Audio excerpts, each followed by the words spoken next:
안녕하세요. 절대값집의 명품 PD 한PD입니다. 자, 오늘 투기과열지구 주정지구 해제를 정부에서 주정심을 열어서 했습니다. 그것의 미래, 그 해제된 지역의 앞으로의 시장이 어떻게 나올지, 시장이 어떤 상황으로 전개될지 한번 그런 거에 대해서 한번 이야기를 자유스럽게 해보겠습니다. 자, 일단은 결론부터 내리자면 이번에 이제 규제 지역에서 풀린 지역들, 이제 그 조정지구에서 조정지구 해제가 된 지역들이죠.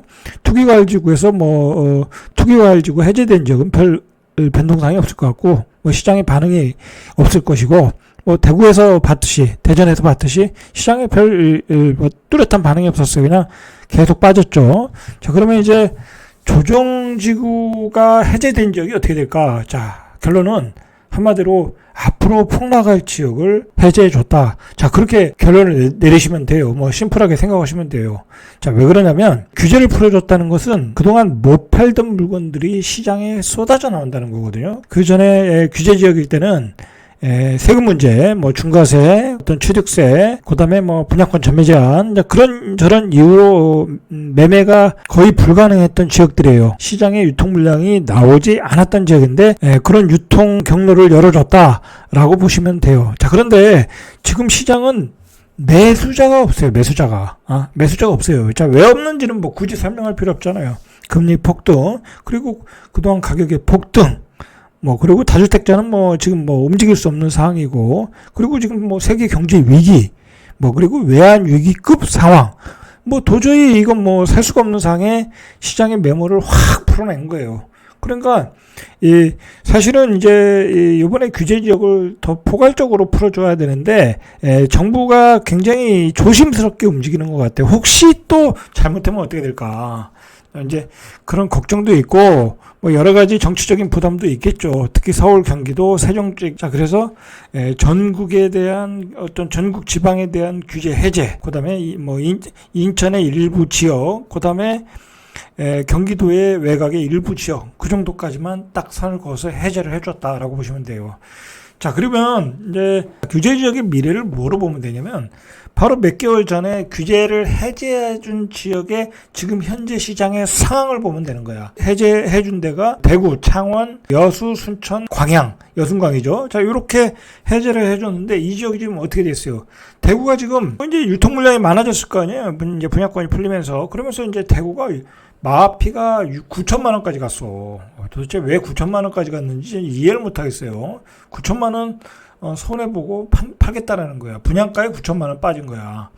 자, 여순광이 어떻게 됐어요? 여기도 마피야. 여기도 마피. 이제 규제 지역으로 요번에 풀린 지역들, 예를 들어 포항 같은데, 그런 소도시들도 지금 마피가 쏟아져 나오고 있어요. 어떤 시장의 반응은 폭락을 가속화시키는 것이다 라고 보시면 돼요. 지금 지방은 마피 전쟁이야. 마피 전쟁. 대구역, 경남, 센트로팔스, 이거 신문에 나왔어요. 신문에 나왔는데 네이버 부동산에 들어가서 확인해 보니까 실제로 매물이 있더라고요. 9천만 원에 마피가 있더라.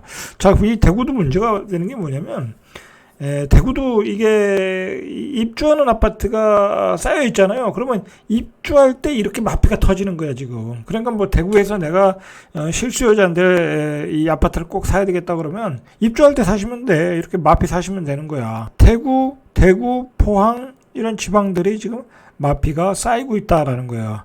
자, 요번에 이제 규제 지역이 해제되면서 그 부동산꾼들이 또 블로그에 올리면서 온갖 설레발을 떠는데 다 소용없어요. 그 사람들도 이미 알아요. 그 사람들이 왜 모르겠어요. 앞으로의 시장의 반응이 어떻게 나타날지. 마피가 쏟아지고 분양권들이 더 쏟아진다. 왜냐면 그동안 법인들이라든지 다주택자들이 분양권을 또 사면 무시하게 샀어요. 이 사람들 친척 명의 빌리고 여러 사람 명의 빌려서 10개, 20개씩 막 산 거야. 샀는데 그거 어떻게 되겠어요? 전세 가격은 떨어졌지, 분양가는 다 프리미엄 다 날라갔지. 근데 입주 때 팔아야 되지. 왜냐면 입주 때 안 팔면 취득세 중과가 되거든. 그러니까 팔아야 되는데 팔리지가 않아. 자, 그래서 근데 지금 팔 기회를 주잖아요. 그동안 전매 제한으로 거래가 안 됐던 것들이 팔 기회를 주니까 어떻게 되겠어요? 마피에 다 날리겠죠. 이게 웬 떡이냐 하고. 웬 떡이냐가 아니라 이제 손해를 최소화하기 위해서 다 날리겠죠. 자, 그런 상황으로 전개된다고 보시면 돼요. 국토교통부가 21일 서울 정부청사에서 3차 자, 주거정책심의위원회를 열었어요. 사실 뭐 이게 12월 달에 열려야 되는데 요즘 주택시장이 뭐 계속해서 폭락을 하니까 빨리 열었어요. 빨리 규제 완화를 해줘서 어떤 지방의 부담을 덜어주고, 지방에서 지금 뭐 지자체에서 계속 규제 완화 풀어달라고 막 애걸복걸하고 난리가 났었거든요. 자, 그러니까 빨리 열어서 투기과열지구가 기존에 43곳에서 39곳으로 한 10군데 풀어줬고, 조정 대상 지역은 101곳에서 한 60개 정도로 줄였다. 그러니까 뭐 한 39개 정도 풀어줬어요.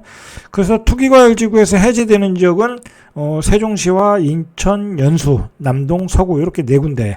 자, 투기과열지구에서 해제된다는 것은 별 의미가 없어요. 이건 아무 의미가 없어요.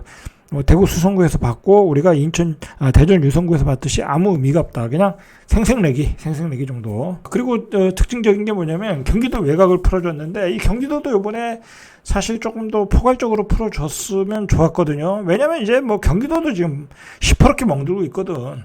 자, 그런데 미분양이 좀 집중적으로 나는 데가 있어요. 경기도 외곽에 뭐 안성 같은데 뭐 한 900가구 분양하는데 한 4가구 신청하고 그래요. 뭐 평택은 막 항상 공급 과잉이고, 양주, 파주, 동두천, 자, 이렇게 5군데가 조정지구로 풀어줬다는 거예요. 파주가 들어간 게 조금 의외죠. 여기 뭐 GTX가 있는데. 자, 어쨌든 이런 지역은 예전에 이제 시장이 뭐 뜨겁지 않을 때는 항상 미분양이 되던 지역이고, 뜨거울 이유가 없는 지역이야. 그냥 이 지역에 있는 사람의 수요밖에 없는 지역인데 하도 투기꾼들이 들어가가지고 집값을 올리는 바람에 급등을 했기 때문에 잠시 조정지구로 묶어줬다라는 거예요. 도대체 안성, 평택, 파주, 동두천에 가서 집 살 일이 뭐가 있냐고. 다 투기꾼들이 올린 거지. 자, 근데 다소 아쉬웠던 것은 뭐 제 개인적인 생각이에요. 경기도는 좀 더 공격적으로 풀어줘도 됐다라는 거예요. 예를 들어서 시흥, 안산, 오산, 뭐 김포 그런 외곽 지역들, 뭐 일기 신도시는 지금 풀어줄 필요 없고, 왜 그러냐면 이런 지역들이 분양권 전매가 많이 분양권을 전매를 풀어줘서 뭐랄까요, 뭐 일종의 출구를 만들어 준다고 해야 될까요? 뭐 그런 것도 또 생각을 안 할 수가 없는 거니까. 그리고 사실 여기 풀어줘도 분양권이 제대로 시세를 받지 못해요. 아주 반토막이 날 가능성이 있거나 아니면 피가 다 날아가거나 그럴 수 있거든요. 오히려 경기도 지역의 하락의 속도를 가속화시킬 수 있다는 거야. 어쩌면은 이 심의를 한 사람들이 그걸 알고서 안 풀어줬을 수도 있어. 이거 풀어주면 여기 집값이 더 급나간다는 걸 알아서 안 풀어줄 수도 있어요. 제가 보기에. 뭐 그 사람들이 부동산 시장의 생리를 모를 리가 없으니까. 지방은 그냥 전국적으로 세종 빼고 다 해제해버렸어.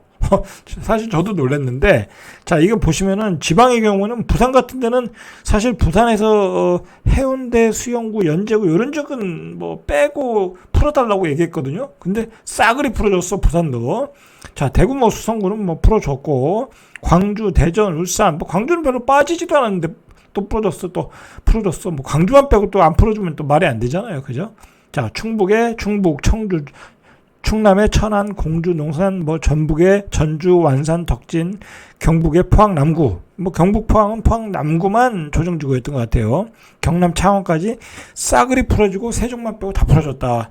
자, 왜 이렇게 풀어줬냐? 지자체에서 계속 난리가 난 거예요. 왜냐면 지역자치단체의 그 재원 중에 그 부동산 그 취득세, 등록세, 양도소득세 으로 들어오는 게 한 17%에서 18% 된다고 그래요. 그러니까 지자체가 돈이 없는 거야. 아파트 거래가 안 되니까. 그리고 부동산 거래가 안 되니까 지역 경기가 확 죽어버리는 거야. 그러니까 풀어달라 해서 국토부에서 과감히 다 풀어줬다. 이제 이런 지역들은 안 그래도 이제 이거 다 외지에서 투기꾼들이 들어가서 올린 지역들이잖아요. 근데 지금 외지에서 투기꾼들이 들어갈 수가 없어. 그 사람들 뭐 물량 오히려 팔아야 될 사람들이지 지금 살 여유가 없는 거야. 그리고 지금 살 수가 없어. 취득세, 중과세, 뭐 세금, 뭐 여러 가지 이유로 인해 뭐 그리고 금리 여러 가지 이유 때문에 지금 도저히 살 수가 없는 상황에서 그냥 물량을 다 풀어버린 거야. 이제 중과세도 안 되니까 막 물량이 그동안 샀던 물건들을 막 내놓을 것이거든요. 내놓는단 말이에요. 그리고 그동안 샀던 뭐 분양권들 막 쏟아져 나온단 말이야. 근데 시장은 살 사람이 없어. 그러니까 당연히 폭락을 하지. 더 빨리 더 많이 폭락할 것이다라는. 이제 처음에는 지방도 조금 핀셋 해제가 되지 않겠냐라고 했는데, 전체를 해제해준 이유는 만약에 지방 아파트가 여기서 막 급격하게 급락을 해봐. 쉽게 얘기해서 2020년, 2021년도에 거의 그 지방에 있는 실수요자들이 샀거든. 그 18년, 19년에는 투기꾼들이 샀고 그거를 실수요자들이 2000년, 20년, 21년에 다 받아준 거야. 자, 받아줬는데 지금 가격이 어떻게 되겠어요? 2019년으로 가버렸잖아, 가격들이. 대전 지역 같은데, 대구 지역 같은데. 다 그렇게 가버리고 있단 말이야. 그러면 지금 2020년, 2021년도에 산 실수요자들은 손해 구간에 들어섰어. 자, 그런데 여기서 더 빠져봐. 완전히 원금 날린다니까. 그러니까 이 지방 아파트의 여기서의 더 하락은 지금 국민의힘 입장에서도 굉장히 정치적 부담이 되는 거야. 2024년 선거를 앞두고. 그래서 이렇게 해제를 해줬다고 저는 생각을 합니다. 자, 그렇게 해서 일단은 정부가 할 일은 뭐 우리는 풀어주고 뭐 거래가 활성화하도록 유도를 했다라고 생각을 하는 거야. 그러나 다주택자 분양권 그리고 다주택자의 구축 물량들이 쏟아져 나올 것이다. 그러나 지방 매수자는 없다. 외지에서 들어오지 않는 한 지방은 매수자가 없어요. 지방의 실수요라는 거는 외지에서 들어와서 그 아파트 가격을 올려야 그때 반응을 하는 거야. 이 지방의 아파트 시장이 그래요. 특수성이 좀 있어요. 자, 그리고 이 지금 발등에 불이 떨어진 곳이 사실은 인천이야. 사실은 인천은 다 풀어줘도 되는데, 그러면 인천이 지금 뭐 급락을 한다고 봐야 되거든요. 인천도. 근데 뭐 거래 개수는 많지 않은 거는 사실이야. 그런 시장으로는 그 낙폭이 크게 나타나지 않았거든요. 그렇다고 뭐 청약 경쟁률이 떨어진 것도 아니고, 그러니까 투기과열지구 연수, 남동, 서구만 해제해줬다라고 보시면 돼요. 너무 박하게 규제 완화를 했다. 자, 근데 문제는 뭐냐면 인천이 앞으로 3년 동안의 입주 물량이 과다야. 그리고 지금 인천의 그 분양권들이 급락 상태로 나타나고 있어요. 지금 검단 같은 데는 급락이거든요. 급락. 그리고 입주 물량이 어마어마해. 검단. 뭐 한 단지에 수천 가구, 수백 가구씩 나오고 있어. 그런 지역들. 그래서 인천은 앞으로 굉장히 가격이 더 떨어질 가능성이 있다. 실망매가 나오면서. 자, 그렇게 보시면 돼요. 아마 인천의 민심이 좀 흉흉해질 수 있겠죠. 그리고 인천은 다음에 이제 다 해제가 된다고 봐요. 인천도 마찬가지예요. 해제가 되면 분양권이 쏟아져 나오기 때문에 더 많이 떨어져요, 사실은. 보세요. 이게 조정지구가 해제가 되면은 비조정 지역으로 해제될 시에는 한 11가지 정도의 어떤 그 바뀌는 사항이 있어요. 자, 보세요. 등기 후 전입 의무가 없어진다. 그러니까 이제 실거주를 안 해도 된다니까 이제 실거주 안 했던 물건들이 나온다는 얘기야. 이 얘기는 매물이 그동안 다주택자들 살았던 매물들이 그냥 나오는 거예요. 이제 이익 실현을 위해서. 자, 그리고 뭐 청약 조건이 변화가 된다. 세대주에서 세대원. 그러니까 이제 조정적이 풀리면 이제 청약 당해 지역에서 사시는 분들이 청약 받기가 쉽겠죠. 예전에는 뭐 세대주만 됐는데 이제 와이프와 남편 둘 다 신청할 수 있으니까 이제 확률이 높아지는 거야. 자, 그리고 전매 제한이 해제된다. 전매 제한 해제되니까 쏟아지겠죠. 그리고 이주택자 중과세도 배제가 된다. 당연히 중과세가 배제되니까 이익 실현 매물이 나오겠죠. 그동안에 이제 중과세였기 때문에 못 파신 분들이 있을 거 아니에요. 양도소득세 비과세 기준 완화, 이런 규제 완화로 인해서 비조정지구에서는 물량이 쏟아져 나오는. 일단 이익 실현하기가 좋잖아요. 딱 봐도. 보통 이제 조정 대상 지역에서 소유권 이전 등기일까지 최대 한 3년 동안은 전매가 안 됐어요. 취득 때 부여하던 자금 조달 계획서 신고 의무도 없어지고 증빙자료 제출 의무도 없어지고, 그러니까 거래하기가 편해지는 거예요. 자, 이제 문제는 뭐냐면 2020년 9월 이전에 이제 분양한 아파트들, 그런 아파트들의 분양권 전매는 가능해. 그러나 2020년 9월 이후에 한 아파트들은 무조건 3년 동안은 전매가 안 돼요. 그건 이제 특징이 있는데, 그러면 이제 2020년 9월 이전에 분양했던 아파트들이 쏟아져 나오겠죠. 분양권 거래가 쉬워지니까. 자, 그렇게 보시면 돼요. 세종은 제가 따로 시간을 내서 한번 이야기해 볼게요. 일단은 투기과열지구에서 해제됐고 조정지구 규제는 계속되고 있고, 자, 전국에서 가장 낙폭이 커요. 7.11%인데도 규제를 하고 있다. 자, 저는 지금 여러 가지 생각을 하고 있는데 왜 해제를 안 해줬어요? 혹시 여기가 분양권 전매 가능해서 또 폭등을 하지 않을까, 그런 우려가 있는 것 같아요. 그만큼 세종이 정부가 생각하기에는 잠재력이 강하다라고 보시면 될 것 같아요. 참 아이러니하죠. 자, 정리해보면 이제 미분양 물량이 적고 낮고 청약 경쟁률이 높다는 점. 자, 서울과 수도권 이제 대부분 지역은 아직 그 규제를 안 풀어줬는데, 자, 이건 왜 그러냐면 미분양 주택이 많지 않아요. 서울과 수도권 아직은. 그리고 시장이 불안해질 가능성이 있다라는 거예요. 서울과 경기도는 사실 국회의원 선거에 어떤 그 승부처잖아요. 만약에 여기서 집값이 급등했다가는 뭐 선거에 지는 거예요. 그래서 조심스럽게 가고 있다. 그리고 서울 같은 경우에, 특히 서울 같은 경우에는 뭐 노도강 지역에서 뭐 송파 지역에서 가끔 급매들이 거래가 되지만 전체적으로 매매 가격의 퍼센테이지를 보면 그렇게 떨어지지 않았어요. 그리고 급매물들이 그렇게 많이 나오질 않아요. 실제로 뭐 7억 떨어졌다, 5억 떨어졌다 가보면 급매물들이 또 없어. 그러니까 전체적으로 평균적으로 더 떨어지지 않았다. 정부가 생각하기에는 아직도 멀었다라는 거, 아직도 멀었다. 그러니까 서울은 가장 나중에 떨어진다. 뭐 그렇게 보시면 될 것 같아요. 그런 부담으로 서울과 경기도는 서울은 전혀 포함이 안 됐고 경기도도 많이 포함이 안 됐다. 제 생각으로는 다음에 한번 풀어줄 때 올 연말 지나면 또 한번 폭락 분위기로 가거든요. 그러면 또 빠르면 올 연말, 늦어도 내년 초에 한번 주정심이 더 열릴 거예요. 그때 열릴 때 경기도 지역이 대거 포함될 수 있어요. 뭐 서울은 일부 지역이 포함될 수 있고. 자, 일단 시장 전문가들의 반응을 보면, 자, 이번 조치에도 불구하고 부동산 시장의 급반전 가능성은 적을 것으로 전망하고 있다. 이 대부분의 시장 전문가들이 그래요. 그리고 권대중 그 명지대 부동산학과 교수는 이 지방 위주의 규제 지역 해제는 정부가 시장 변화에 연착륙하기 위한 시도다. 아까 제가 한 얘기하고 일치하는 거예요. 그러니까 지방의 가격이 너무 여기서 지금도 많이 빠졌는데 여기서 또 급락을 하면 정치적 부담이 생기는 거예요. 2020년, 2021년 실수요자가 산 가격에서 또 마이너스로 가니까 더 부담스럽다는 거야.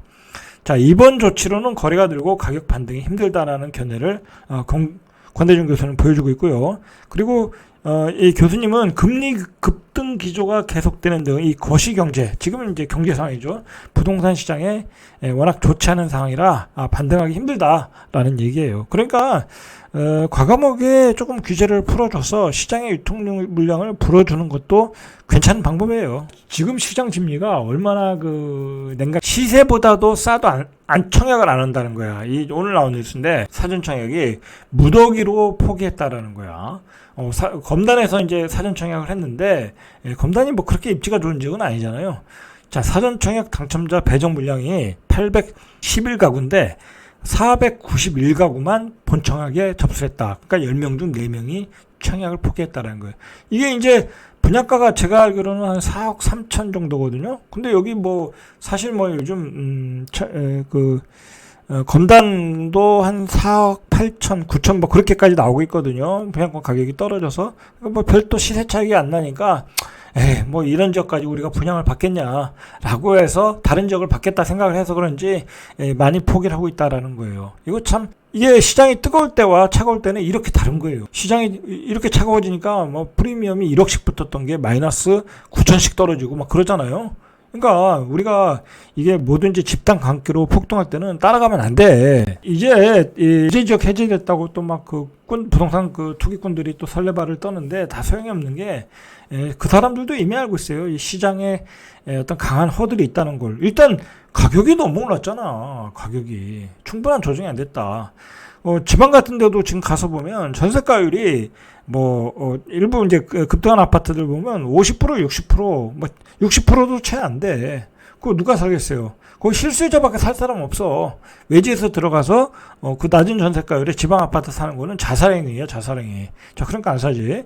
그다음에 취득세도 중과야. 그거 누가 사겠냐고. 뭐 12%, 8%, 12%까지 내면서 누가 사겠냐고. 지방 아파트를 안 산다. 지금 그리고 거기 다주택자들이 지방 아파트 사는 사람들이 고금리에 그걸 사겠어요. 세금도 많고. 그리고 지금 거시경제가 긴축과 버블 붕괴 흐름이잖아. 자, 이러한 강한 허들이 있기 때문에 지금은 어떤 규제를 풀어줘도 안 된다라고 보시고 폭락의 가속도가 더 붙는다라고 생각하시면 돼요. 자, 아마도 이제 단계적으로 풀 거예요. 아마 다음번에는 경기도 1기 신도시를 제한 지역들, 그 다음에 서울의 일부 지역 풀고, 그 다음에 이제 1기 신도시, 강남, 그런 순서대로 풀어서 내년 한 중반기 정도에는 어쩌면 다 풀리지 않을까라고 봐요.